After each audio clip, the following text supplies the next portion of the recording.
Bueno, estamos aquí con Martín Jaramillo. Muchos de ustedes lo conocen, lo siguen en redes sociales. A los que no, síganlo. Ustedes más activos en X, ¿no? Sí, en X sobre todo, en LinkedIn Eh, de pronto. en X fue columnista del Espectador, ahorita nos hablamos un poquito de eso. Y ahora es subsecretario de Hacienda de la gobernación de Antioquia, caldense, un gran economista, gran pensador. Ahorita él nos contará un poquito de eso. Eh, Liberal, y vamos a hablar aquí un poquito de diferentes cosas. Pero en este podcast hay una costumbre, y es que todos los invitados tienen que contarnos, antes de arrancar, un dato curioso de su vida, algo que muy poquita gente sepa de usted. Bueno, una anécdota que a mí me gusta mucho y es, yo llegué a Colombia después de estudiar en Estados Unidos, pues por una beca que tuve de tenis y me metieron pues a una empresa pues cualquiera, yo no entendía mucho, era una empresa de corretaje de seguros que terminó siendo una empresa de corretaje de reaseguros, ¿cierto? Al principio entré en una parte pues mucho más general y después me metí a la parte más técnica y más específica y uno de los reaseguros que colocamos fue EPM. Y nosotros estábamos súper felices, tal cosa.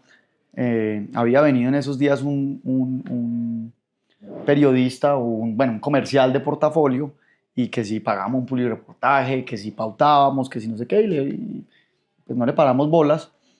Pero cuando colocamos ese reaseguro, nosotros dijimos, bueno, nos graduamos, pasamos de ser la reaseguradora número 9 a la quinta de Colombia, pautemos.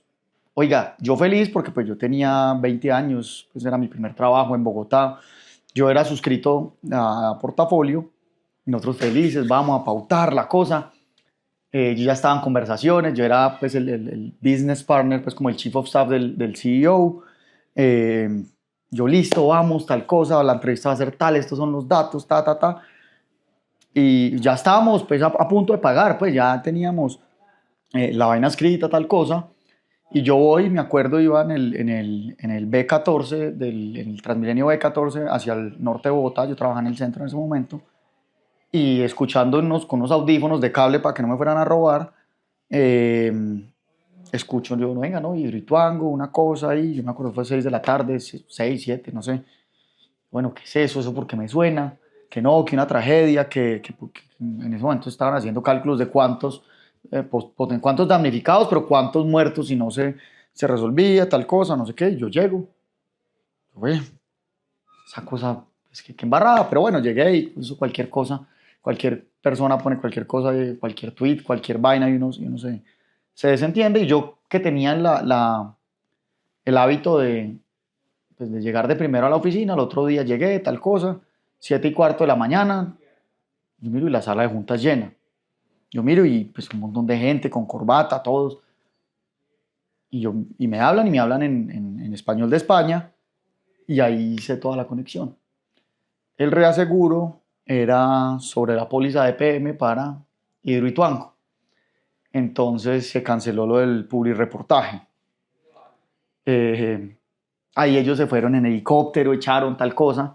Y cuando volvieron, llegaron los técnicos y nos hicieron ahí pues una presentación y nos dijeron, vea, ¿sabe qué? Eso está muy bien hecho, eso hicimos todos los estudios, está muy bien documentado. Eso es, como se dice en el mundo de seguros, un act of God, un hecho de Dios, la ingeniería que se maneja ahí en eso es de primer nivel. Para que ustedes se hagan una idea, un reasegurador dispersa riesgos, es el seguro del seguro.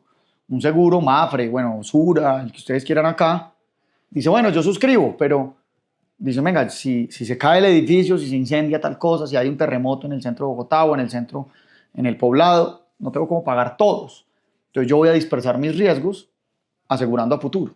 Ustedes se lo imaginan, el reasegurador sí, a diferencia del Sura, pues que está aquí en la esquina, el reasegurador sentado en Londres o en Miami o en donde sea, sí tiene la capacidad de decir, bueno, se cayó el centro de Bogotá, pero yo estoy recibiendo primas de México, de Sao Paulo, de Brasilia, de Nueva York, y disperso el riesgo. Es el mundo de dispersar riesgos, de fragmentarlo para que todos recibamos un golpe chiquito, de tal forma que si se caen las Torres Gemelas, pues la gente pueda llegar y pagar, ¿cierto? ¿De dónde sale la plata? Pues de las primas del resto del mundo.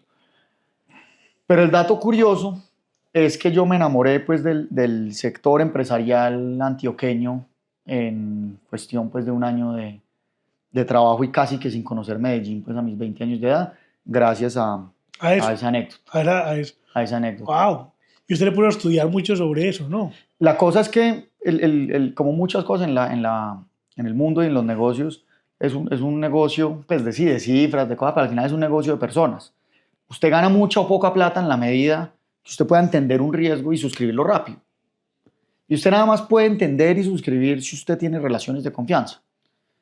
Yo me acuerdo que había épocas en las que el reasegurador nos aseguraba, le ponía el sello a pólizas cuando iba en el teléfono yendo hacia la playa en carro. Yo decía, venga, el cómo, eso implica que si el edificio se cae, si la cosa se incendia, si la fábrica no sé qué, eso implica que el man va a pagar con el patrimonio de la empresa de él al otro día. Y en el momento en que toque pagar van a revisar si todo estaba bien suscrito, si estaba todo. El man, ¿por qué firmó eso? No, pues porque nos tenía una confianza grande. Entonces, esa relación costaba lo que usted quisiera, en valor, en ganancias. Entonces, como uno quería que le suscribieran rápido, uno hacer negocios rápido, y él quería suscribir rápido, pero pues de manera responsable, uno se metía de lleno en eso. ¿Cuál era el cuarto de máquinas? ¿Por dónde salía? Obviamente uno no tiene el conocimiento experto pues, de un ingeniero, pero le corresponde a uno saber qué buscar. Entonces uno ahí ve de todo, pero sí toca entender en detalle pues, los negocios. Oye, volvamos a su carrera de tenista. ¿Usted iba a ser profesional o no? ¿O eso no era una opción? Eso es una cosa muy bonita porque el tenis le enseña a uno el sabio valor de la humildad.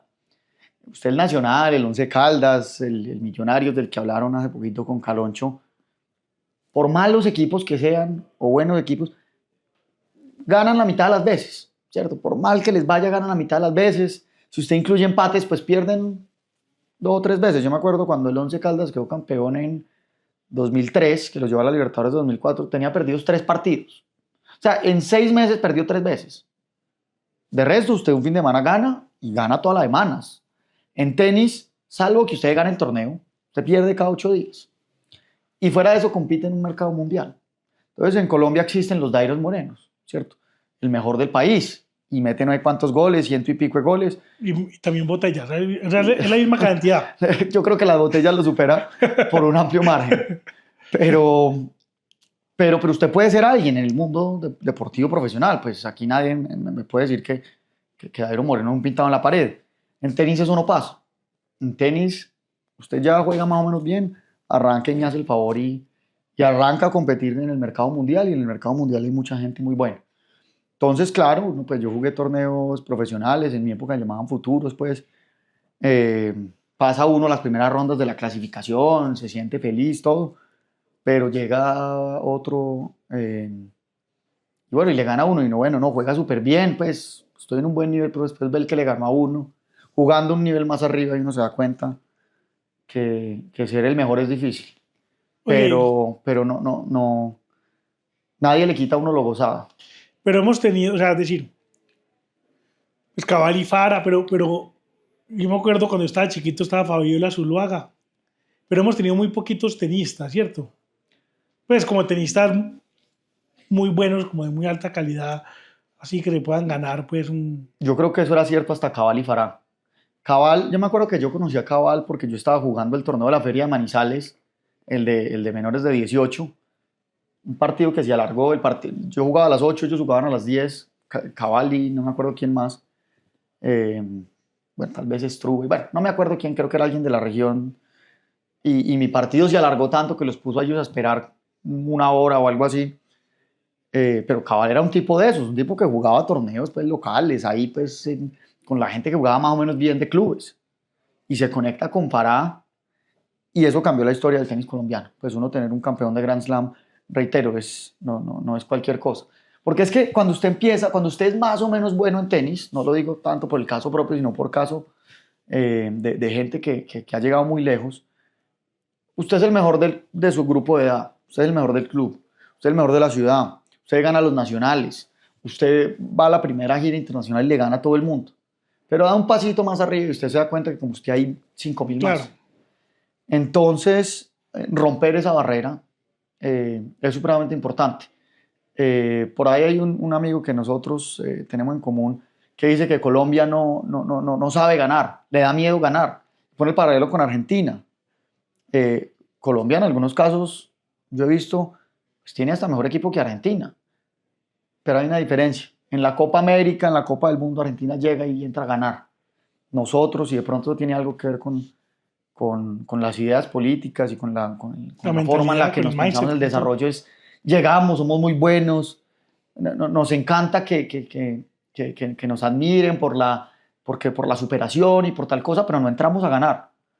Al final del día, cuando uno entra a la cancha, pues son las mismas cuatro esquinas, la misma medida del arco y la misma cantidad de jugadores en principio, el uno contra el otro, y eso se define en 90 minutos, donde el único que gana, sin importar la cantidad de títulos que tenga antes, la cantidad de jugadores, el valor total de los jugadores, lo único que importa es cuántas veces pasa el balón detrás de la línea de gol, que de pronto eso es lo que nos falta. Y el hecho de que estos manes hayan dicho, no importa si tenemos a los hermanos Bryan al frente, o si tenemos a Nadal, o si tenemos a Djokovic, vamos para adelante. Eso le cambia a decenas de generaciones el chip de ahí para atrás. Haber cruzado esa línea es algo de lo que nunca se vuelve. Que ese tema es muy apasionante, el tema de que los colombianos, en Colombia, sí, creemos que no podemos ganar.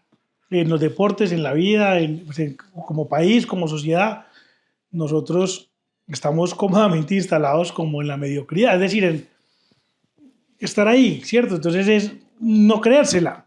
Y, por ejemplo, la Copa América, yo estoy 100% seguro que Colombia tenía mejor equipo que Argentina, Completamente. pero había que ganar un partido, que era ese, Y la final. llegamos a la octava ronda de penales, algo así, ¿no? Que eso quedó 12-10, algo así.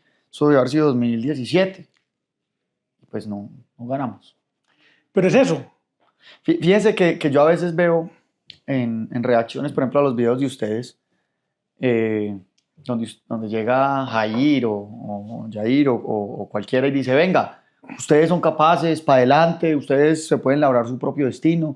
El primer paso para ser libre es creer que uno puede labrar, digamos, que sus condiciones para un futuro más próspero. Lo que responde la gente es, venga, pero es que las desigualdades estructurales, es que usted no está teniendo en cuenta que a Luis Díaz o a Cuadrado o a James está en un entorno, no sé qué. Yo digo, venga, para hacer un análisis prospectivo, teórico, ¿cierto? Sobre cómo cambiamos el mundo, digamos, de manera generalizada para que en el futuro las siguientes generaciones salgan adelante, pues uno sí puede decir, venga, miremos a ver dónde están las desigualdades de oportunidades, miremos a ver dónde sí, dónde no, qué se puede hacer para que cualquier gente sea libre de labrar su propio destino. Eso es válido. Pero es que en algunos casos eso es inútil, ¿cierto? Uno no le puede decir a alguien que tiene una vida por delante, que al otro día tiene que salir a trabajar, venga, no, olvídese usted de labrar su propio destino porque en Colombia o en el mundo es muy injusto. Entonces yo creo que es un poco de eso, es un poco de en Colombia, claro, tenemos que salir colectivamente por fuera del desarrollo, y digo colectivamente en un sentido muy capitalista, en el sentido de si usted tuviera Y todo que... remando. Y ahora, y eso tiene un sentido de mercado, si usted tuviera que empezar Libertank, pero tiene que empezar por construir un edificio el que estamos grabando, pues en Val. Total. O sea, colectivamente usted tiene que tener constructores eficientes, mercados financieros eficientes, la gente que le da a usted la proveeduría de servicios de lo que sea, los talleres tienen que ser eficientes, los empleados tienen que ser eficientes, bien formados, con ánimo. Es decir, esto es algo colectivo en el sentido liberal de la palabra, pero si uno va a esperar a que el colectivo salga adelante, pues no hay ni uno. Sarmiento pudo haber dicho, no, qué berraquera, pues yo soy un gran empresario, pero es que imagínese que el sector de construcción y las APPs es muy malo en Colombia. Y ahí me quedo. O usted puede decir, venga, la que no está me la invento, y la que no me la invento la negocio, y la que no la negocio me alío, y la que no me alío busco por fuera. Y empezando teniendo en cuenta que Sarmiento Angulo no es un aristócrata de generaciones, pues eso muestra que en algunos casos sí se puede. Y si no se puede, como nos muestran Luis Díaz y bueno, los Nairos, los deportistas, pero también los empresarios, pues es que mientras el mundo cambia, mientras cambiamos a Colombia, pues nosotros también podemos cambiarnos a nosotros mismos. Y es que a mí esos comentarios me enervan la sangre. ¿Por qué? Porque además es un insulto profundo en contra de cada uno de los individuos colombianos. Porque, y esto le repito 1.000.000 de veces, y es hasta que como país o como Estado, el Estado no le garantice todas las condiciones habilitantes para que fulanito en Castilla salga de la pobreza, entonces no puede salir de la pobreza. Eso es una falta de respeto contra él. Porque además, el Estado no tiene ni idea quién es Pepito Pérez, ni dónde vive, ni cómo come. Un poco, yo le digo eso a los pelados, como, es que eso al final te está dejando esclavo, ¿cierto? Es una especie como de esclavitud moderna, porque es una persona que usted cree que le está hablando, pero que en realidad no tiene ni idea quién es usted, que le está diciendo que hasta que esa persona no le dé a usted todas las oportunidades posibles, usted no va a poder salir adelante. Y hay otro tema también, y es la historia del progreso humano. Es que el Estado moderno, ¿cierto? Fue después del progreso, es decir, es hijo del progreso. Claro. Pero primero, en la humanidad existieron personas, como todas las que acabas de mencionar, que dijeron, no, yo no me voy a quedar esperando, yo voy a empezar a romper y a crear. Y a crear. Entonces, primero fue primero fue la libertad y la capacidad de la gente de crear cosas maravillosas y seguir adelante, que el resto de cosas que tenemos ahora. Pero hoy lo que, digamos, que abunda en la narrativa es, no, tenemos primero que garantizar que el Estado, y entonces hay un tema muy importante ahí que también tiene que ver con estar conectado con la realidad de lo que uno puede hacer por la sociedad. El propósito de Libertad, que es dejar a Colombia mejor de como la encontramos. Nosotros no estamos en el Estado. Nosotros no tenemos ningún tipo de influencia en el Estado. Cero. Nula. Ni siquiera tenemos la capacidad de crear políticas públicas, inclusive como estamos organizados, estamos en Medellín o en Bogotá, o sea, Claro. yo no puedo sentarme a un grupo de 30 jóvenes que creen en nosotros, que van a nuestros talleres y decirles, es que ustedes lo que necesitan es que el Estado les garantice todo, o sea, es decir, lo que yo puedo hacer por ellos es despertarlos para que ellos entiendan que ellos sí pueden crear, que ellos sí pueden salir adelante. Y ojo, que es un tema que sí es muy importante, y es que sí hay un montón de oportunidades. O sea, en Colombia hay un montón de oportunidades que están ahí, solo que son invisibles porque él está quitando el velo para que las veas. Pero sí están, nosotros estamos llenos de casos de jóvenes que una vez descubrieron que podían salir adelante, que rompieron un montón de paradigmas, que dejaron de creer que es que alguien más les tenía que dar todas las condiciones habilitantes, aprovecharon de la oportunidad que tenían ahí y hoy están estudiando, emprendiendo, póngale el nombre que quiera. Eso no quiere decir que entonces uno no diga, no, ojalá como sociedad no tuviéramos un mejor sistema educativo, ojalá nadie pasara hambre, obviamente eso es parte de ello, pero yo no puedo controlar eso.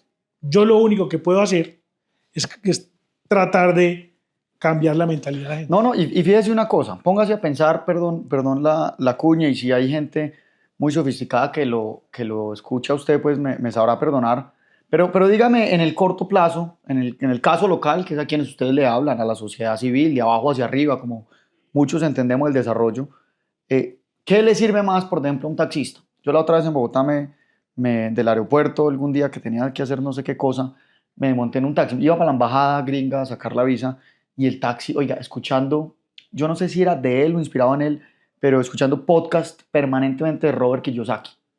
Y Robert Kiyosaki dice algo que algo, pues, a los más intelectuales parecerá obvio o contraproducente, o como le dijo, como salió una columna en estos días en La Silla Vacía, o que ignora el clasismo estructural o la hegemonía o alguna cosa, seguramente.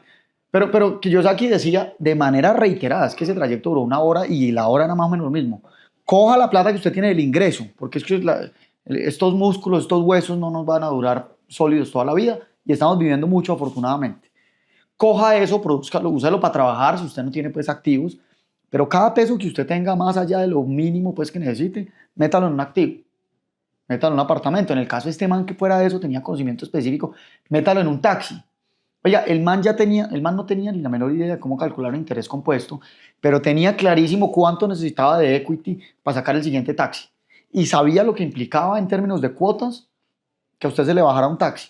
Y sabía entonces qué seguros tenía que tener. Entonces, claro, el man ya tenía 4 taxis como propiedad, oiga, pero le administraba con ese sistema los taxis sí, a cero riesgo, pues porque era un fee que el man les cobraba a otros cuatro taxistas que llevan el segundo.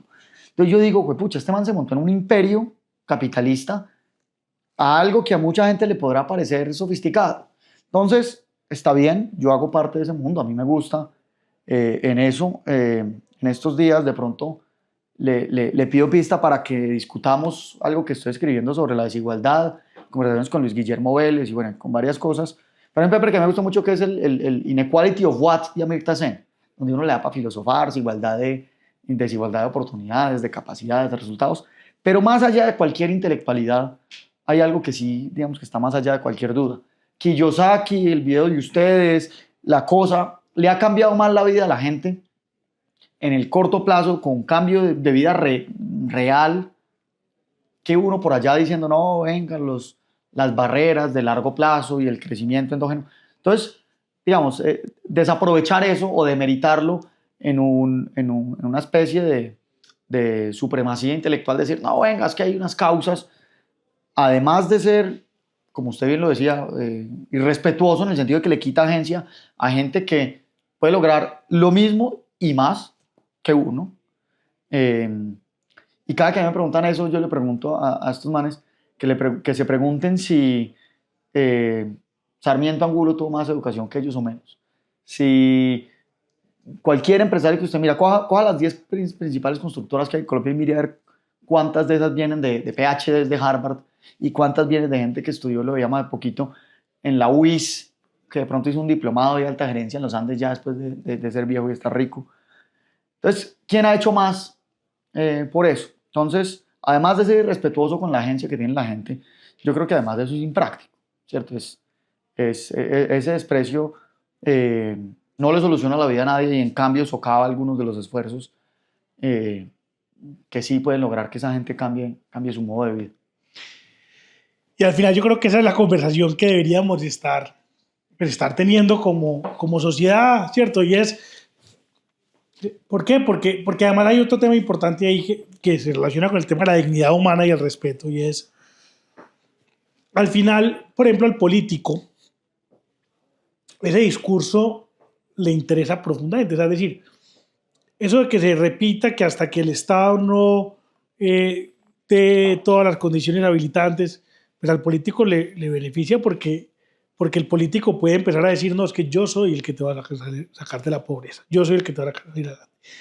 Inclusive esa frase se repite mucho, ¿no? Uno ve los políticos de todos los partidos de izquierda, de centro, de derecha, cuando terminan sus periodos diciendo, yo saqué tantos colombianos de la pobreza. Sí, de acuerdo, dice, absolutamente irrespetuoso. Exactamente, o sea, no hubo ningún mérito de la persona que salió. No, y fuera de eso, supongamos que usted lo saca, pues de pronto usted lo saca de la línea de la pobreza. Sí, usted le puede dar un empujoncito, pero hasta ahí. A ver, hay una cosa, y ahí me gusta mucho conectar dos ideas. La primera es un área del conocimiento que a mí me fascina, que se llama el public choice, ¿cierto? El public choice es como, qué incentivos tienen los estados, y aplicado a Colombia hay creo que cero estudios, muy poquitos estudios de eso, sobre todo si uno quiere entender el municipal, el departamental, el nacional. Pero el public choice es como, ¿a qué incentivos responde la clase política? Eso un politólogo dirá, no, venga, eso se ha estudiado hace muchos años, eso se llama la teoría electoral, yo qué sé. Pero conecto esas dos cosas y es, yo me atrevería a decir que hay algo un poquito más profundo que eso. Sí, efectivamente, un Estado, digamos que supremo, quisiera creer que la gente depende de ellos para sobrevivir, pero yo los llevaría a otro lado. Algunos, obviamente no muchos, pero casos sí han visto y hacia allá es donde yo creo que deberíamos apuntar de los que o trabajamos en la administración pública o los que aspiran a la administración pública. Pues Milei es el caso más extremo, pues quieren lo contrario y aparte, y en algunos casos, pues eso podrá ser contraproducente para uno mismo. Hay un chiste que nosotros contamos mucho, es que nosotros molestamos a Gabriel Santos diciendo que él puso a su UTL a escribir un proyecto de ley para eliminarse sus sueldos. Entonces, ahora, eso no pasa en el vacío. Eso pasa porque hay por lo menos una chispa de electores que quieren eso. Eso fue lo que llevó a Milei al poder. De pronto no podrá permitirlo perpetuarse. Y de pronto eso es lo que él quiere. O que queremos mucho, pues que acciones liberales del Estado lo reduzcan, pero si eso reduce su probabilidad de elegirse, pues hasta mejor. Pero ahí es donde yo creo que hay que llevarlo a su origen, que volvemos hacia lo que ustedes hacen o hacia lo que muchos hemos tratado de hacer de diferentes formas. Y es, por ahí una frase de un parlamentario gringo que dice: ¿ustedes creen que los políticos somos malos o son malos? Pues espere que conozca a los electores. Y en parte en ese ambiente uno se mueve. Uno puede tener, mejor dicho, al ministro de Hacienda más libertario que ustedes quieran, al presidente más libertario que ustedes quieren, incluso póngale que una mayoría simple libertaria en un congreso. Pero si la gente no está convencido, si eso se le vuelve un problema, usted llegó hasta ahí. Yo creo que eso es lo que ha pasado con Colombia. Colombia, digamos, al tener un historial, no voy a meter el tema de violencia, para coger, digamos que no los últimos 200 años, ni los últimos 100, sino los últimos 50 o 70. Colombia tiene un historial subversivo importante, que ha hecho que su clima político, en su eje izquierda-derecha, en su eje de democracia-no democracia, en cualquier eje que usted lo mire, pues termina descuidando casi que el tema económico. Tan es así que usted tiene posiciones de lo que alguien podría decir, no, de extrema izquierda, de extrema derecha, hasta parecidos en el tema económico, porque eso no ha sido, digamos que uno de los ejes importantes. Por eso es que, me atrevo yo a decir hasta ahora, nunca ha sido popular alguien que diga, venga, reduzcamos el tamaño del Estado en un 50%. Es que eso lo dijo un ministro de Hacienda, uno de los entrevistados en este podcast hace no mucho. Yo me acuerdo en 2017 que se tramitaba una reforma tributaria, en ese momento eran de 7 billones, que entre 2 o 3 pendejos por ahí en redes, cada uno con 1000 seguidores, le decíamos al ministro en ese momento, Mauricio Cárdenas: venga, ministro, pues usted va a recaudar 7, hagamos que uno de los 7 sea reducción del gasto. Hombre, eso ni nos paraban bolas, ni nadie lo consideraba. Inflexible, gasto. Inflexible, eso no se puede, ¿cómo se le ocurre? Eso es la opinión. Pero fíjese que ahora estamos hablando de billones. No los quiero aburrir, pero el marco fiscal de mediano plazo, que es un documento de 300 páginas que sacó Petro, eso, obviamente lo importante está escrito por Petro, por chavistas, por lo que ustedes quieran. En lo importante, que son 2 o 3 cifras. Pero el 80-90% de las letras del documento vayan escritas por Milei. O sea, ese perfectamente podría ser la introducción al marco fiscal de mediano plazo del gobierno que llegue en el 26, ojalá libertario. Ellos dicen, hay que recortar los gastos del Estado en 80 billones de pesos. Hombre, nosotros hace menos de 10 años estamos hablando de 1. Los radicales. Ahorita, los más o menos razonables del otro espectro que están trabajando para un gobierno de extrema izquierda están diciendo que hay que recortar no 1, sino 80. No, incluso el ministro al que le tiras duro también. Guevara, exactamente. El ministro que hace 2 o 3 años decía, no, ¿cuál ortodoxia? Ustedes no saben de eso, aquí lo que hay que hacer. Ojo, esto no es una exageración, ni es una caricatura, lo escribió en El Espectador. Hay que imprimir billetes para darle renta básica de un salario mínimo a 30 millones de personas. Ese pues llegó y dijo, venga, no, recortemos un poquito, tal cosa. Había que recortar 40 o 50 y propuso recortar 20, bueno. Pero estamos jugando en un terreno distinto. Y si nosotros creemos en la política, en la vida, en el Estado, de abajo hacia arriba, pues vamos por buen camino. Yo no sé qué ha funcionado, pero yo creo que los electores están viendo con mejores ojos que las políticas que hay que hacer de austeridad, de que venga, ¿cómo es posible esto que estamos haciendo? ¿Cómo es posible que llegue alguien al gobierno y se compre un televisor de 30 millones de pesos, las almohadas más gigantes? Eso es lo simbólico. Si lo simbólico estuviese desconectado de lo real, uno dice, bueno, no, eso no hay que pararle bolas, son 2 pesos, alguien que le pegue un calvetazo al señor que contrató eso, pero es cuestión más grande que eso. O sea, uno va y mira los contratos de prestación de servicios, lo que usted quiera, y estamos hablando de un Estado que consume mucho, estamos cercando, si ustedes cogen cualquier dato, no estamos lejos de un país desarrollado, el país estando ya desarrollado, ¿cierto? Estamos duplicando gastos de esos países desarrollados que tienen el desarrollo nuestro. ¿Y qué recibimos a cambio? Ni siquiera seguridad. Servicios sudafricanos. Servicios públicos sudafricanos con tasas de tributación suizos. Noruegas. Noruegas, sí. Exactamente. Entonces, yo creo que el clima está cambiando. Y yo me atrevo a decir que si cambia la base de votantes, ya los que están en el Estado, pues ya les queda mucho más fácil. Porque ahí hay muchos intermedios de los que uno podría hablar que podrían ayudar, venga, ¿no? Que la tecnocracia, que los centros de pensamiento, que las universidades, porque escribir el decreto es cualquier cosa. Entre el publíquese y el cumpla se pueden pasar 10 años, salvo que haya una sociedad que lo quiera cambiar. Y eso es más que ganar elecciones. Eso es lo más importante. ¿Sabes que lo más importante es la única forma de transformar a Colombia para que sea un país verdaderamente exitoso y sacamos gente de la pobreza y todos los deseos que tenemos como sociedad es esa? Es entender que la responsabilidad está en la mentalidad de la gente y lo que la gente le demanda a los políticos. Los políticos, Martín lo acaba de explicar, son seguidores de ideas por naturaleza. No importa que sean de izquierda, de centro, de derecha, buenos, regulares, malos, honestos, corruptos. Al final, si quieren ganar elecciones, pues tienen que acomodarse a lo que la mayoría quiera. Y hay una cosa muy bonita. Eso, además de que suscribo 100% a esa idea, hay una cosa que yo he como entendido de la administración pública que es un poquito más difícil. Y esto quiero que lo piense todo el mundo, pues porque este podcast, pese a que es atemporal, está pues a un año de las elecciones y si lo escuchas dentro de 2 años, pues estará a un año de algunas elecciones. Uno cuando está, supongamos que uno gana, ¿cierto? Uno gana las elecciones, gana el candidato ideal, tal cosa. Gana el candidato ideal, pone los ministros ideales, pone los viceministros ideales, o lo mismo para el caso de alcalde y gobernador, pues el que usted quiera. Pero al final del día, el texto que usted quiere redactar, los decretos, pues no los puede redactar las 3 personas que ganaron. Las redacta un equipo grande de gente. Y la única forma en la que usted logra multiplicar eso por miles es que no hayan 10 que confluyan con sus ideas. Es que hayan 1000. Y esos 1000 tienen que estar dentro de la administración pública. Porque al final del día, listo, el decreto es importante. Un gobernante, un presidente, un ministro, un gobernador, un alcalde, pues podrá revisarlo y decir, venga, esto está mal. Y podrá de pronto en un caso extremo redactarlo él mismo. Casos se han visto, ¿no? Pero no puede hacer eso con todos los decretos, todas las leyes, todas las resoluciones, todas las circulares y la aplicación de eso.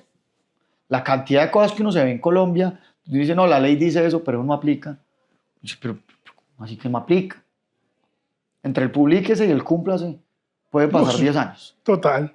Bueno, hay regiones en Colombia donde todavía hay leyes que no han pegado. No, y pues, imagínese. y algunas, es que hay una cosa muy chistosa.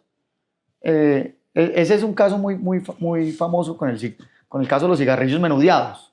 No, que eso en teoría es prohibido en Colombia, pero pues trate de encontrar un lugar donde no se lo vendan. Pues son los 2 o 3 instituciones formales pues, que hay en Colombia, el Éxito, de uno, que son las que, entre otras, está persiguiendo el Estado. El gobierno central, por lo menos.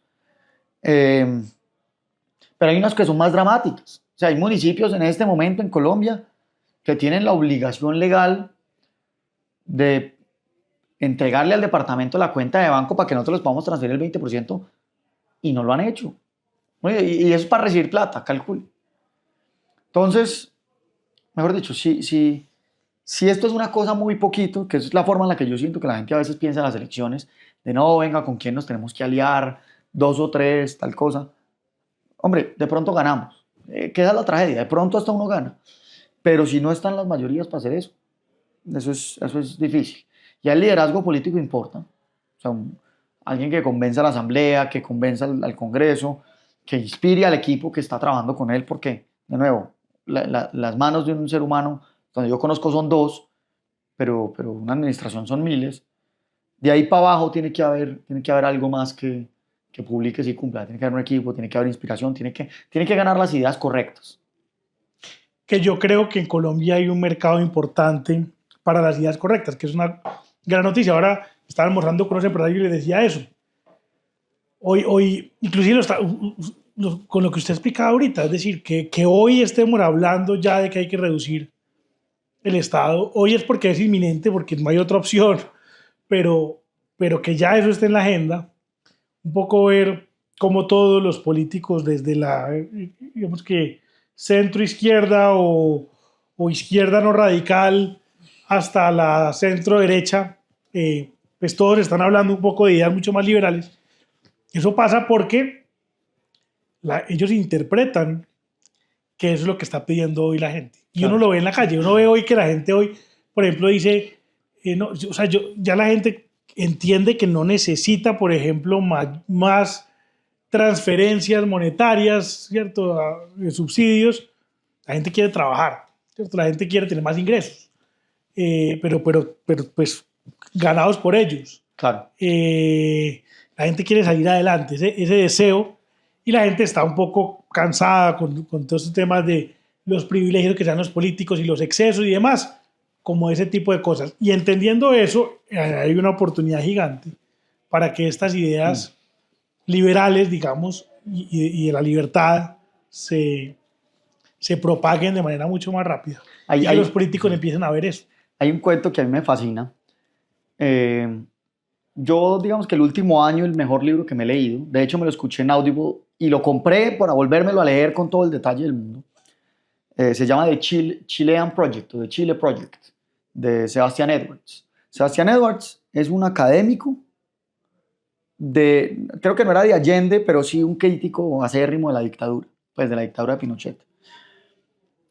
Y el tipo escribió un libro que yo dije, no, qué bacano leerse un libro para saber los cuentos y cuándo llegaron los Chicago Boys y cuándo implementaron las reformas. Él ahí cuenta muchos detalles, por ejemplo, del ladrillo, que fue como el libro de políticas públicas, ya está publicado, lo pueden encontrar en internet, de lo que los Chicago Boys tenían ya preparado, que había que hacer un gobierno cualquiera.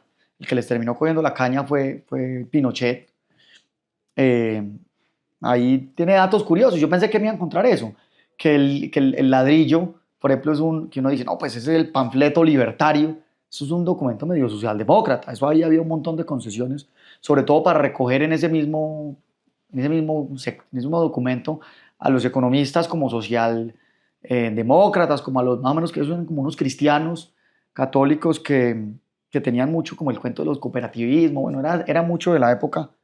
Y lo que se implementó en Chile fue mucho más radical que lo que quedó en el ladrillo. O sea, cuando estos manes vieron como, venga, le ganamos la puja a la junta militar en temas económicos, los militares siendo más intervencionistas, más, venga, como a privatizar pues, la industria.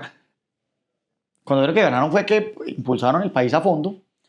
Y de nuevo, yo quiero reiterar, esto es de una persona infinitamente crítica a la dictadura, es alguien que su vida dependía, puso la vida en la línea pues, por llevarla contra la dictadura, entonces no es ninguna apología, pero es alguien que dice, venga, tenemos que saber estudiar cómo pasamos de tener un país con el PIB per cápita de Costa Rica a ser el país de lejos líder en la región. Eso hay que estudiar. Entonces yo pensé que era, más allá de las anécdotas que les he contado, yo pensé que eso era pues una cosa ahí, un cuento, pues una biografía intelectual de uno de los observadores. Y no, es un libro que es un tratado de filosofía política que yo lo entiendo muy bien, ejemplificado en cómo dicen ellos. Y eso lo voy a contar con una anécdota. El man dice, vea, no me acuerdo qué candidato, creo que fue Laos, bueno, alguien en pleno paro sacó como una carta diciendo vea, increíble, tienen razón los marchantes, esas reformas de la dictadura, increíble, yo indignado pues el presidente de izquierda pues con eso. Y llega Sebastián Edwards, el del libro, y dice, venga, pero espérese, la gente está marchando por dos o tres cosas, por los subsidios a la educación, ¿cierto? Que sea educación, subsidio a la persona, para que la persona estudie donde se le da la gana, la carrera que mejor se le dé la gana, del empresario o la universidad en competencia que logre darle al modo, tiempo y lugar que a él se le da la gana, que lo convence a él, no necesariamente restringido a la oferta estatal. Y lo estaban marchando contra eso, estaban marchando contra las pensiones y estaban marchando contra el esquema, bueno, no sé si era el esquema de subsidios o no sé qué cosa, pero me estaba marchando con dos o tres cosas y él dice, venga, no tiene ningún sentido lo que este presidente de izquierda está diciendo, porque las cosas por las que la gente está marchando en 2021 son cosas que no se hicieron en la dictadura, se hicieron en gobiernos de izquierda después. Entonces el man dice, el éxito de Chile fue el neoliberalismo, mal entendido neoliberalismo, las políticas liberales. Entonces lo siguiente que dicen, pero es que a qué costo, eso lo hizo Pinochet. Y hay una cosa muy bonita, no las hizo Pinochet. Sí, claro, algunas y empezó, pero la oposición a Pinochet. Claro. Siguió con políticas neoliberales, claro. Y eso fue lo que los llevó a ser exitosos. Exacto. Tan es así que llegaron hasta el punto del estallido social. El estallido social llega uno de los radicales de izquierda, el Boric, que yo reitero, es un radical a muerte, sobre todo cuando se eligió.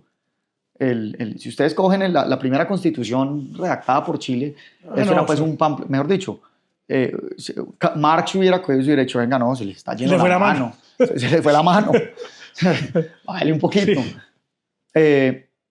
Ese man terminó volviéndose, pues no haciendo liberal, pero la reforma, no me quiero meter en problemas, pero la reforma pensional que propuso al final Boric, no sé si hubiera sido muy distinta al candidato ganador de las elecciones de 2022, si hubiera sido derecho. No sé si hubiera sido muy distinta. Y aquí todos los de derecha lo hubiéramos apoyado enérgicamente, diciendo, venga, no es perfecta, pero sí. ¿Qué quiero llevar yo con esa anécdota? ¿O por qué me gusta mucho el libro? Porque las ideas importan. Y las ideas específicas importan más allá de si usted le ponía eso derecha o izquierda. O si usted dice, no, venga, es que ganó la derecha, pero ganó como ganamos en algunas ocasiones que ganamos por un margen chiquito y tal cosa. No, y ganar es importante.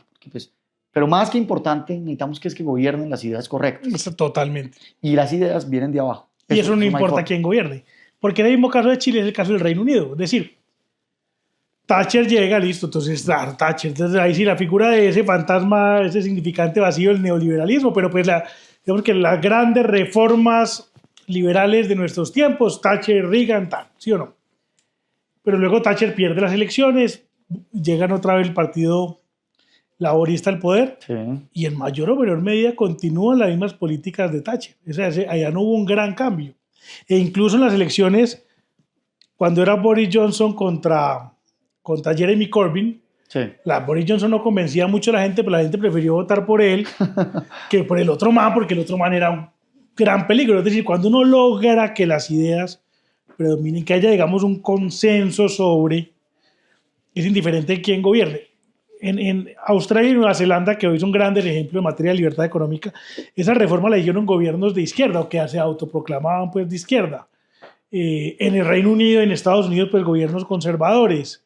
En el caso de Chile, una dictadura, pero después, una dictadura derecha, pero después gobiernos de izquierda continuaron esas políticas, porque además es la ruta y es lo que la gente pide, además porque la gente de todo el mundo, lo que más nos une a todos como sociedad es ese deseo de estar bien. Oiga, usted en 5 minutos tiene que estar en una reunión.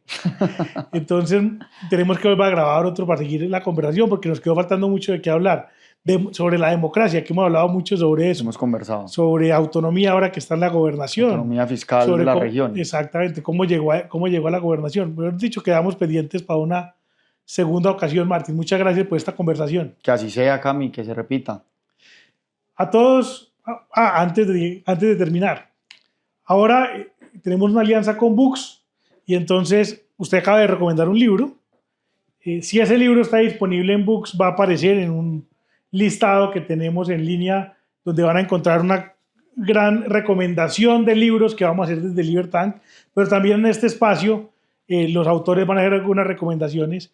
3 libros que para usted sean fundamentales que ojalá todo el mundo se lea. Bueno, Books creo que debe tener Economía en una lección. Yo creo que por ahí hay que empezar. El hecho de que un libro de hace 200 años, 300 años, bueno, Hazlitt debió haber sido que para hace 200 años, sea vigente, es que eso tiene una profundidad intelectual, me atrevería a decir retórica importante. El suyo, por supuesto, que de aquí a que esto salga, creo que ya va a estar... Ojalá esté publicado. Ya va a estar publicado. Y el de Eduardo Lora, ¿Cómo somos los colombianos? Algo así, porque eso yo creo que nos aterriza un poquito en las cifras sobre qué somos y qué no somos. Y desde dónde nos toca empezar a construir. Pensar que vivimos en un país en el que no estamos nos lleva a muchos diagnósticos equivocados. Ese libro ha hecho algo que no se había hecho en la historia, es empezar a estudiar bien las cifras y ponerlas una por una. Y ese sí, con toda certeza está en Books, entonces me iría con ese. Bueno, ya saben, en el abajo van a encontrar el link en donde pueden entrar y van a encontrar toda la colección de libros, incluyendo estos 3 que nos acaba de recomendar Martín. Gracias a todos por verlo. Por favor, si sienten que este capítulo le genera valor a alguien, que alguien lo pueda disfrutar, mándenlo, compártenlo en todos los grupos de WhatsApp que tienen, en todas las redes sociales y nos vemos en el próximo episodio. Chao, chao.